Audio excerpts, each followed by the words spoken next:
Hello दोस्तों, मेरा नाम राजूलाल कुमार और आज अपन 10th की गणित पढ़ रहे थे।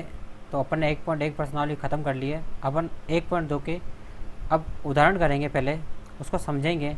समझने के बाद फिर अपन उसको उसके सवाल है उसको करेंगे हल।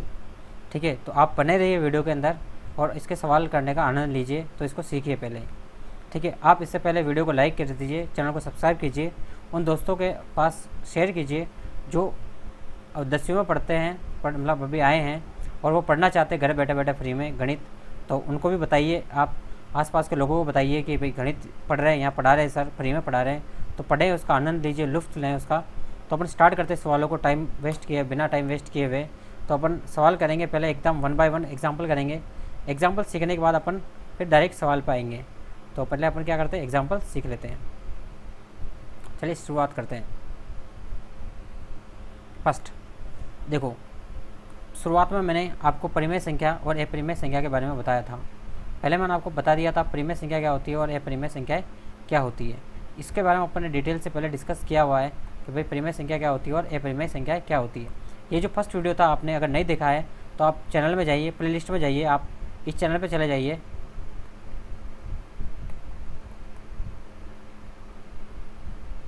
गूगल पे जाइए, आप ये चैनल सर्च कीजिए, यूट्यूब पे जाइए, यूट्यूब पर आप ये चैनल सर्च कीजिए, आपको यहाँ पे प्लेलिस्ट मिलेगी 10th क्लास के गणित की। आप वहाँ पे जाइए और वहाँ पे देखिए वीडियो फर्स्ट, वहाँ पे मैंने कराया हुआ है। ठीक है, तो अपन इसको स्टार्ट करते हैं। तो मैंने आपको बताया वहाँ पे परिमेय संख्या, थोड़ा सा रिविज़न कर लेते हैं। परिमेय संख्या क्या होती है, मैंने आपको ये बताया है। परिमेय संख्या होती है वह संख्या जिसको P/Q के रूप में लिखा जा सकता है,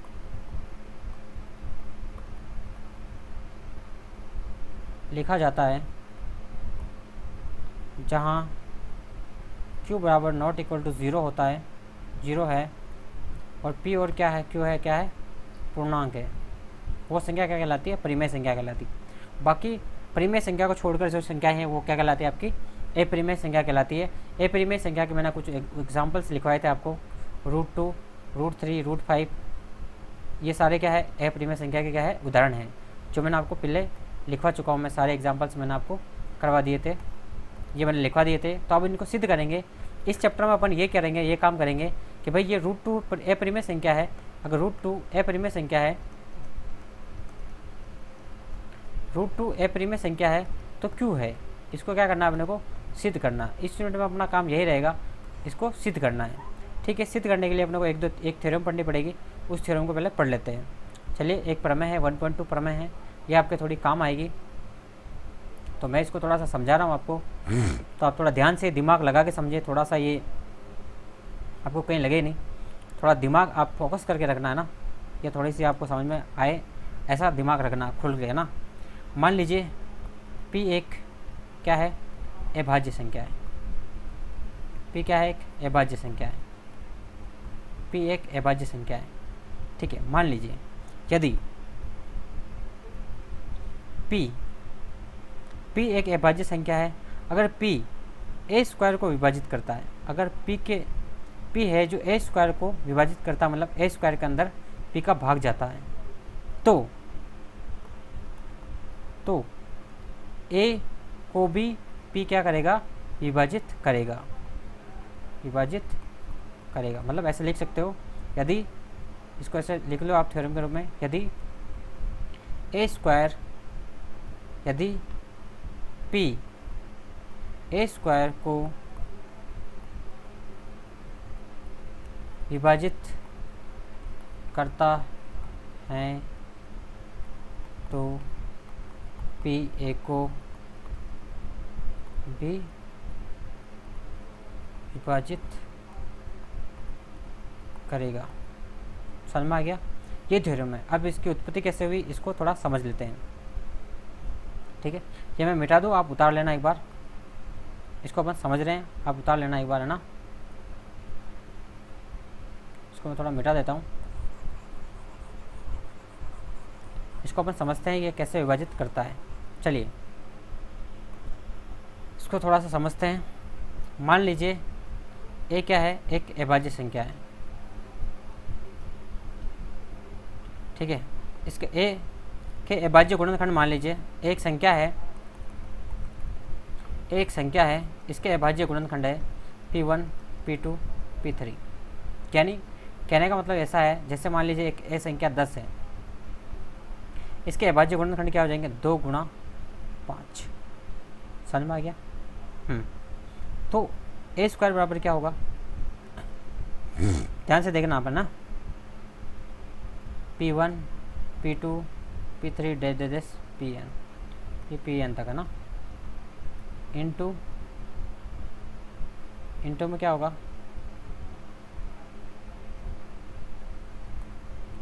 इंटू में P1 P2 डैश Pn, ये होगा। ठीक है, अब देखिए अगर P है जो ए स्क्वायर को विभाजित करता है, P किसको विभाजित करता है, P ए स्क्वायर को विभाजित करता है,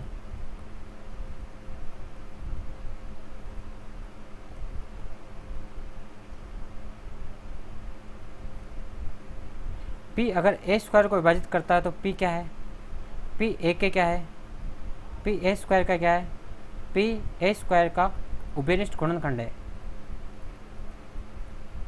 उभयनिष्ठ क्या है, गुणनखंड है। कैसे समझिए, ये संख्या है, मान लीजिए ए संख्या है 2, अब इसके गुणनखंड है, मतलब इसके जो अभाज्य गुणनखंड है P1 का मतलब देख लीजिए आप 2 और 5 है। अगर 10 को 2 मान लीजिए P है, अगर P 10 को डिवाइड कर रहा है तो क्या 10 का स्क्वायर 100 को 2 डिवाइड करेगा, नहीं करेगा, करेगा। मान लीजिए 10 को, ये P है ना, और ये क्या है आपका ए है। अगर 2 से ए डिवाइड हो रहा है, 2 से अगर ए डिवाइड हो रहा है, या फिर आप ये समझिए 10 गुणा 10 लिखिए, ए स्क्वायर लिखिए, उससे आप 2 से डिवाइड होगा नहीं होगा, बताइए। अगर ए स्क्वायर है, ये 10 गुणा 10 ए स्क्वायर है, अगर ये उभयनिष्ठ, ये आपके जो अभाज्य गुणनखंड है P है, उससे अगर ये डिवाइड हो रहा है, कितनी बार होगा, 5 बार होगा, यानी 50 आ रहा है, तो क्या ए है वो P से डिवाइड होगा, नहीं होगा, बिल्कुल होगा। कितनी बार होगा, 5 बार होगा। यहाँ तक आपको समझ में आ गया? ये प्रमेय यही कहना चाहती है आपकी कि अगर कोई संख्या है उसके अभाज्य गुणनखंड से डिवाइड हो रही है तो वो ए स्क्वायर से डिवाइड हो रही है, अभाज्य गुणनखंड से, अगर ए स्क्वायर से डिवाइड हो रही है तो वो ऐसे भी क्या होगी, ए भी क्या होगा, उससे डिवाइड होगा उसके अभाज्य गुणनखंड से। जैसे आप एक एग्जाम्पल और समझिए इसका, चलिए इसका एक एग्जाम्पल और ले लीजिए। मान लीजिए एक संख्या है, हाँ मान लीजिए एक संख्या है 50, ए बराबर कितना है 50, तो ए स्क्वायर बराबर कितना हो जाएगा 50 गुणा 50। इसके फैक्टर कर दीजिए आप, 50 के फैक्टर करोगे तो 5 गुणा 2 10 गुणा 5, यही होना चाहिए। आप निकाल लेना फैक्टर, आपको मैंने सिखाया था फैक्टर निकालना। 5 का जाएगा 10 बार, 10 में 5 का जाएगा 2 बार, 2 में 1, यही इसके फैक्टर आएंगे, मैंने आपको सिखाया था। तो इसके फैक्टर क्या हो जाएंगे ए स्क्वायर के, 5 गुणा 2 गुणा 5 और 5 गुणा 2 गुणा 5, ये इसके फैक्टर हो जाएंगे। अब कहने का मतलब ये है कि अगर ये P है, ये P1 है, P2 है, P3 है, मतलब एक P, कोई सा भी इसके अभाज्य गुणनखंड कोई सा भी ले लो। अगर अभाज्य गुणनखंड P से P1 से मान लीजिए 50 डिवाइड हो रहा है, तो क्या अभाज्य गुणनखंड P1 से क्या ए स्क्वायर यानी 50 गुणा 50 डिवाइड होगा ही नहीं होगा, बिल्कुल होगा। करके देखो आप, 50 अगर मान लो 5 से डिवाइड हो रहा है 10 बार, तो 50 गुणा 50 से भी 5 डिवाइड होगा, कितनी बार होगा 500 बार। ये समझ में आ गया आपको, कोई दिक्कत? यही थ्योरम कह रही है अपनी, और ये अपने सिद्ध करना चाह रहे थे, ये अपने आपको बताना चाह रहे थे। अब इस थ्योरम का उपयोग करके अपन सिद्ध करेंगे कि √2 क्या है, एक अभाज्य संख्या है। हम इसे क्या सिद्ध करेंगे, √2 क्या है, एक अपरिमेय संख्या है, ये सिद्ध करेंगे अपन इस थ्योरम का उपयोग करके। √2 एक अपरिमेय संख्या है। इस थ्योरम को दिमाग में रखना भली बात। अपन चलिए सिद्ध करते हैं। चलिए फर्स्ट में मान लेते हैं √2 को अपने को सिद्ध करना है कि √2 क्या है, एक अपरिमेय संख्या है। ये अपने को सिद्ध करना है कि √2 क्या है, एक अपरिमेय संख्या है। हाँ, √2 एक अपरिमेय संख्या है, ये अपने को क्या करना है, सिद्ध करना है। तो मान लेते हैं सबसे पहले क्या करते हैं, अगर परिमेय संख्या अपरिमेय संख्या सिद्ध करना है, √2 एक परिमेय संख्या है, तो पहले मान लेंगे, उल्टा मानेंगे कि √2 क्या है, एक परिमेय संख्या है। माना √2 एक परिमेय संख्या है। अपन सिर्फ मान रहे हैं। मानने के बाद अपन सोल्व करेंगे। अगर ये परिमेय संख्या नहीं आएगी तो ऑब्वियस सी बात है ये प्रूफ हो जाएगा कि ये परिमेय संख्या है। अपन ये सिद्ध करना चाहते हैं कि यह परिमेय संख्या क्यों है। तो ये परिमेय संख्या अगर नहीं निकली तो ये अपरिमेय संख्या होगी। चलिए अपन सिद्ध करते हैं। चलो सिद्ध करें इसको, ठीक है करते हैं। हाँ, अगर ये एक अपरिमेय संख्या, ये अगर परिमेय संख्या है √2, अगर √2 परिमेय संख्या है तो √2 क्या होना चाहिए, √2 r/s या a/b के फॉर्म में होना चाहिए, जहाँ पर s क्या होना चाहिए, नॉट इक्वल टू 0। r/s लिखो या a/b से लिखो, कैसे भी लिखो। चलो बोलिए इसको ऐसा लिख दो, √2 क्या है, एक a/b संख्या है जो b नॉट इक्वल टू क्या है 0। यहाँ पर a और b क्या है, से अभाज्य संख्या है। यहाँ पर a और b क्या है, a और b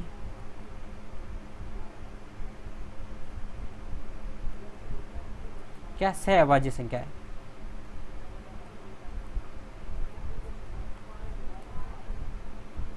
से अभाज्य संख्या मतलब इनका क्या है, उभयनिष्ठ गुणनखंड कितना है, 1 है, मतलब HCF कितना है, 1 है। इनके अंदर कोई भी उभयनिष्ठ गुणनखंड नहीं है, 1 है। या लिख लो उभयनिष्ठ गुणनखंड कितना है, 1 है। चलो इसको सॉल्व कर लो। अब इसको मैं सॉल्व करता हूँ तो क्या लिखूंगा मैं, b√2 बराबर क्या आएगा, a आएगा, बिल्कुल आएगा। चलो दोनों तरफ क्या करते हैं, स्क्वायर करते हैं। दोनों पक्षों का वर्ग करने पर क्या प्राप्त होगा, b/2b बराबर होगा a², b² भी आएगा। समझ में आ गया। अब देखिए 2 a² को विभाजित कर रहा है, क्यों कर रहा है, आप देखिए इसको ऐसा लिख सकते हो ना, b² बराबर होता है a²/2, है ना। तो क्या है, 2 अगर a² को विभाजित कर रहा है, 2 है जो अगर a² को विभाजित करता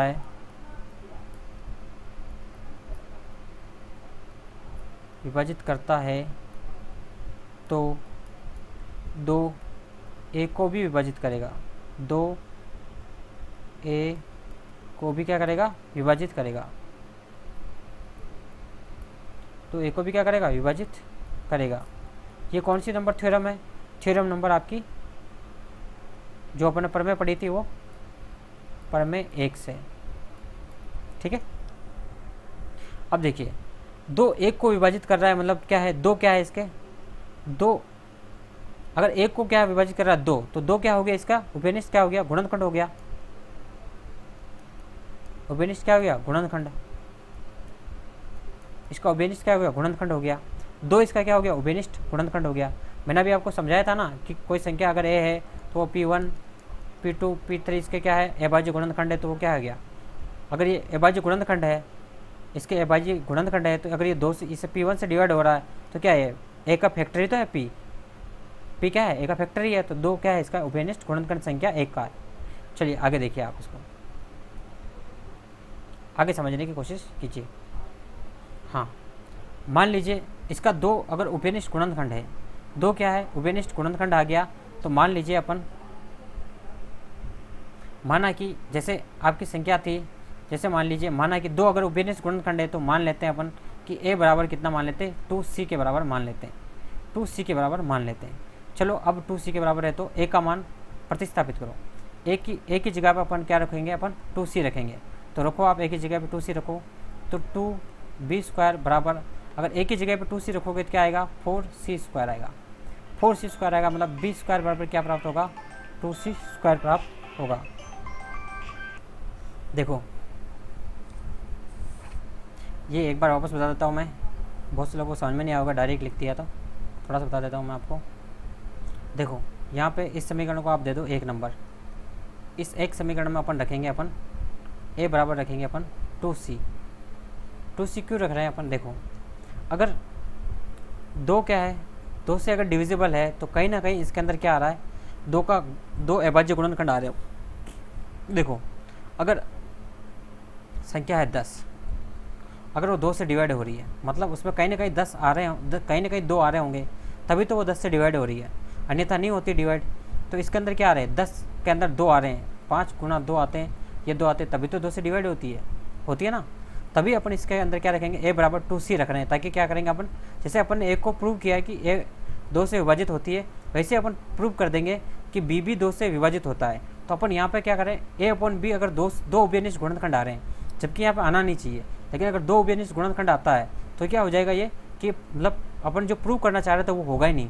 ये क्या आ जाएगी कि अपन इसको प्रूव करना चाह रहे हैं कि परिमेय संख्या है, लेकिन ये परिमेय संख्या आएगी नहीं। अपन के इसके अंदर बीच में क्या होना चाहिए, इसका HCF 1 आना चाहिए, लेकिन इधर कितना आ रहा है, 2 आएगा। अभी देखो अपन आगे प्रूव करते हैं। ये इक्वेशन नंबर 1 है। तो समीकरण, हाँ यहाँ लिख दो ना, यहाँ लिख दो समीकरण 1 में a बराबर 2c रखने पर, हाँ रखो, a बराबर मैं 2c रख रहा हूँ। तो यहाँ पे मैं a बराबर 2c रख रहा था, तो समीकरण क्या है अपनी, देख लो। a क्या है, 2b² बराबर a स्क्वायर, 2b² बराबर a स्क्वायर है। a बराबर मैं क्या रख रहा हूँ, 2c रख रहा हूँ, तो इसका क्या होगा, स्क्वायर होगा। तो 2b², अब देखो 2 2 दूना 4 और c का क्या हो जाएगा, c²। अब देखो b² c² बराबर क्या, देखो आप क्या देख पा रहे हो, b² बराबर 2, मतलब b² 2 से b² 2 से विभाजित होता है, तो b भी 2 से विभाजित होगा। ये है प्रमेय 1 से, ठीक है। अब देखो, अब 2 क्या है, b के, तो 2 b का क्या है, एक उभयनिष्ठ गुणनखंड।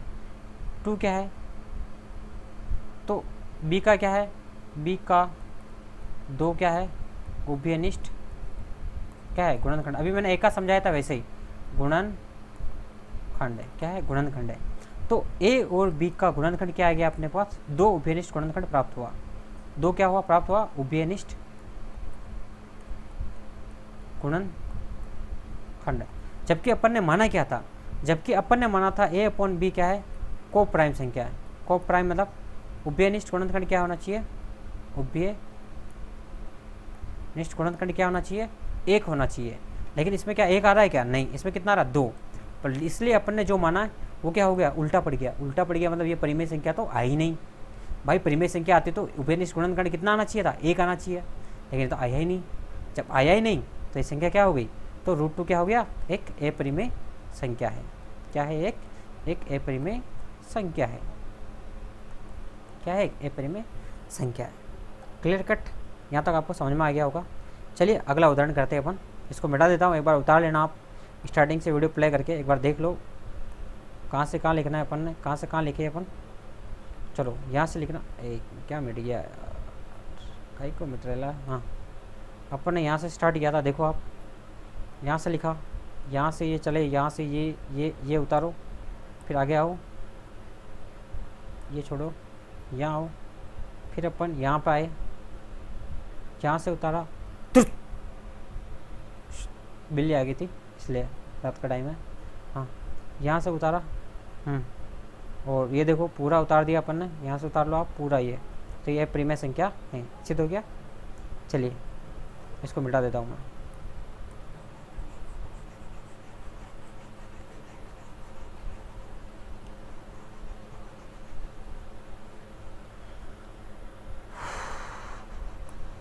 चलिए अब देखिए, अब सिद्ध करना है √3 क्या है, एक अपरिमेय संख्या है।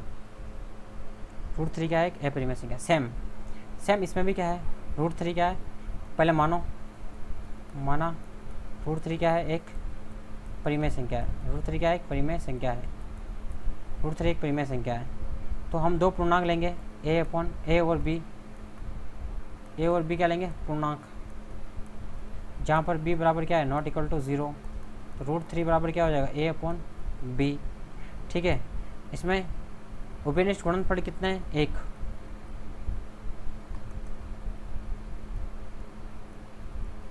उभयनिष्ठ गुणनखंड कितना है, 1, ठीक है।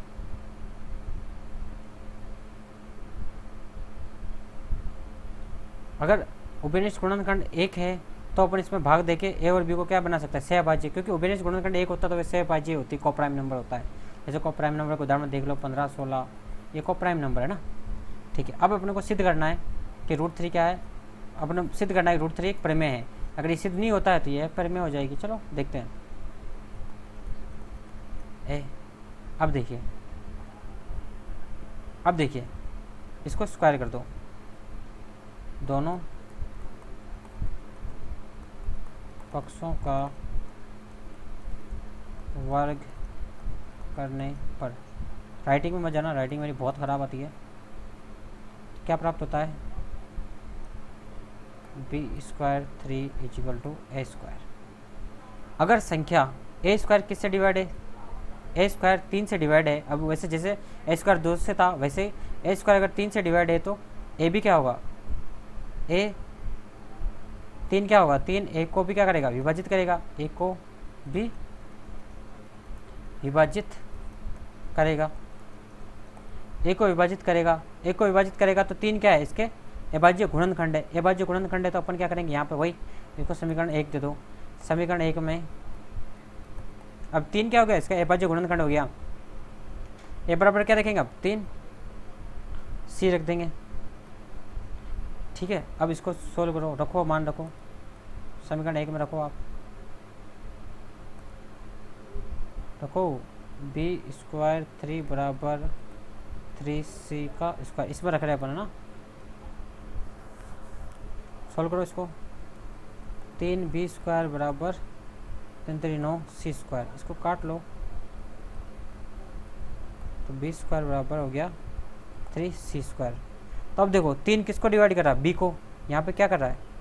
b स्क्वायर को कौन डिवाइड कर रहा है? 3। सेम वैसे जैसे ए स्क्वायर वाला बताया था। तो यहाँ पे b स्क्वायर 3 से विभाजित होता है तो ए भी 3 से विभाजित होगा। मतलब 3 क्या है इसके? एक उभयनिष्ठ गुणनखंड हो गया। तो 3 यहाँ पे क्या है? 3 यहाँ पर क्या है? उभयनिष्ठ गुणनखंड है। लेकिन यहाँ पे उभयनिष्ठ गुणनखंड होना कितना चाहिए था? 1। अपन ने माना कितना था? 1। यहाँ पे 1 होना चाहिए था, जो अपन सिद्ध कर ही नहीं पाए। जब अपन इसको पूर्ण मतलब इसको परिमेय संख्या सिद्ध नहीं कर पाए तो obvious सी बात है ये संख्या कौन सी हो गई? ये अपरिमेय संख्या हो गई, क्योंकि इसका उभयनिष्ठ गुणनखंड कितना आ रहा था? कम से कम एक उभयनिष्ठ गुणनखंड 3 है। लेकिन जबकि ये क्या है संख्या? इस तथ्य का विरोधाभास प्राप्त हो रहा है, उल्टा हो रहा है कि भाई अपन ने माना तो क्या है? ए और बी को सहअभाज्य माना और यहाँ पे इसका गुणनखंड प्राप्त हो गया 3। तो ये संख्या क्या हो गई? अपनी पूर्ण अपरिमेय संख्या। परिमेय संख्या तो हुई नहीं। जब ये परिमेय संख्या नहीं है तो बची कौन सी भाई? बता दो। अपरिमेय संख्या। परिमेय संख्या अगर ये नहीं है तो बची कौन सी? अपरिमेय संख्या। अपरिमेय संख्या, ये सिद्ध हो गया इसका। चलिए अगला उदाहरण देख लीजिए फटाफट। हाँ, कुछ तथ्य है जो सीख लीजिए आप।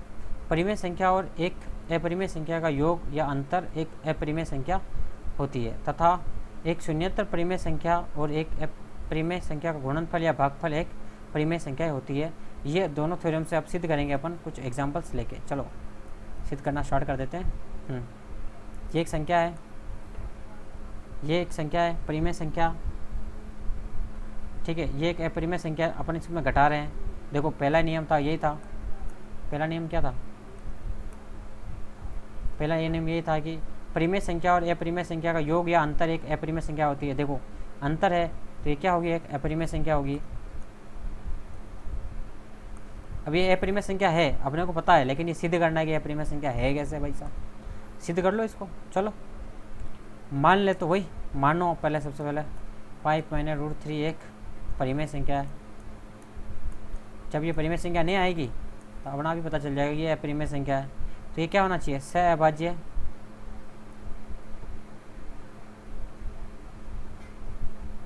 सहअभाज्य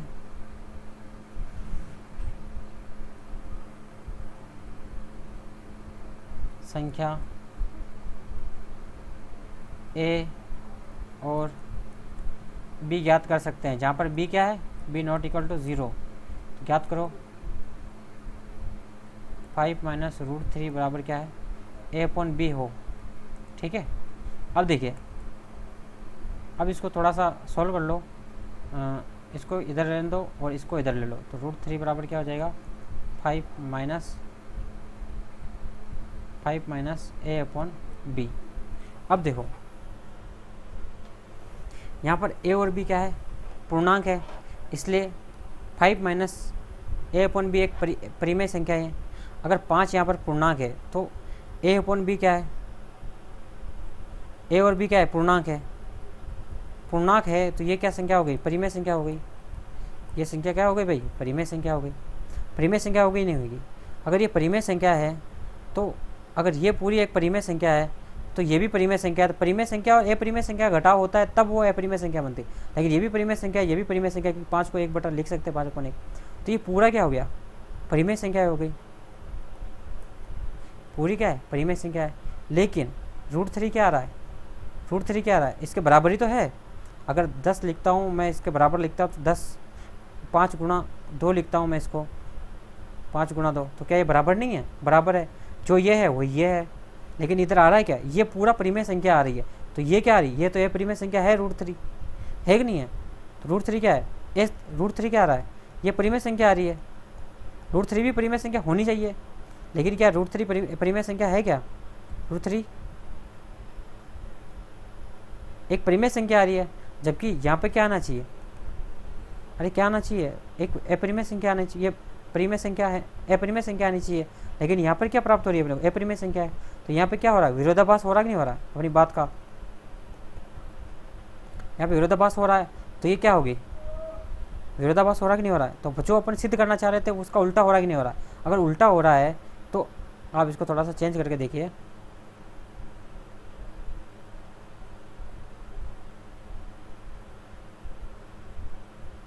अब इसका विरोधाभास हो रहा है, जो अपन सिद्ध करना चाह रहे थे वो नहीं हो रहा है।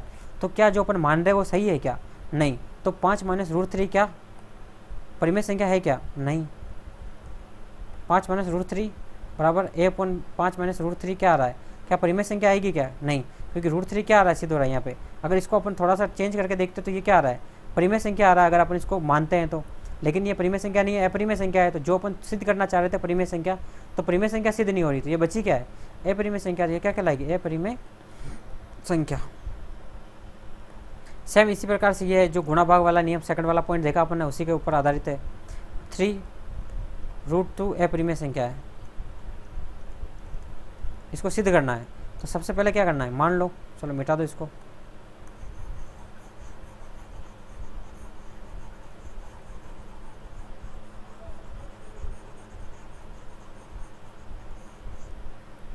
मिटा दो। अब देखो 3√2 क्या है, एक इसको मान लेते हैं परिमेय संख्या है। क्या है ये, एक परिमेय संख्या है। अगर एक परिमेय संख्या है 3√3 तो क्या होगा, 3√2 अगर एक परिमेय संख्या है तो a/b, अगर मान लो सहअभाज्य संख्या है, a और b क्या है, सहअभाज्य संख्या है, जिसमें से b = 0 मान रहे अपन, है ना। तो क्या होगा, 3√2 बराबर क्या हो जाएगा, a/b हो जाएगा। अब देखो 3 को नीचे ले लो, तो √2 बराबर क्या है, a/3b है, जहाँ पर a, b और 3 तीनों क्या है, पूर्णांक है। तीनों क्या है, पूर्णांक है। अरे पूर्णांक होगा तभी तो ये परिमेय संख्या कहलाएगी a/b के रूप में, समझे आप। तो इसलिए ये क्या होगी, एक परिमेय संख्या होगी। अगर ये पूर्णांक है तो कंडीशन क्या होती है, a, b और जितनी भी संख्या है वो पूर्णांक होनी चाहिए, और b ≠ 0। क्या b 0 है क्या, नहीं, 3 आ रहा है, 0 है क्या, नहीं है। तो ये क्या होगी, परिमेय संख्या हुई नहीं हुई, हो गई परिमेय संख्या होगी, लेकिन किसके बराबर, √2 के बराबर। क्या √2 परिमेय संख्या है क्या, अभी थोड़ी देर पहले अपने सिद्ध किया है कि वो परिमेय संख्या नहीं है, अपरिमेय संख्या है। तो जो अपन सिद्ध करना चाह रहे थे इसको परिमेय संख्या है, परिमेय संख्या सिद्ध हो रही है क्या, नहीं हो रही है। अगर सिद्ध नहीं हो रही तो बची कौन सी है, ये अपरिमेय संख्या है। क्या है ये, अपरिमेय संख्या है। हो गया।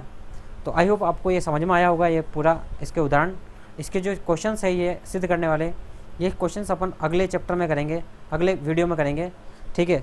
तब तक आप अपने वीडियो को लाइक कर दें, चैनल को सब्सक्राइब करें, और इस वीडियो को अपने दोस्तों में शेयर करें जो इसको पढ़ना चाहते हैं। बाकी आपके कोई दिक्कत है, कुछ भी है, तो आप मुझे कमेंट बॉक्स में मैसेज करें। देखो, ये इंटरेक्टिव क्लास नहीं है जिसमें आप क्वेश्चन आंसर पूछ सकते हो, फिर भी मैं कोशिश करता हूँ आपको अच्छे से समझाऊँ, क्योंकि बहुत टाइम लगता है इसको समझाने में, वीडियो बनाने में बहुत टाइम लगता है। तो आप इसको लाइक करें, अपने दोस्तों में सब शेयर करें ताकि वो पढ़ें इसको। ठीक है, वीडियो अच्छा लगा तो इसको लाइक करें। धन्यवाद।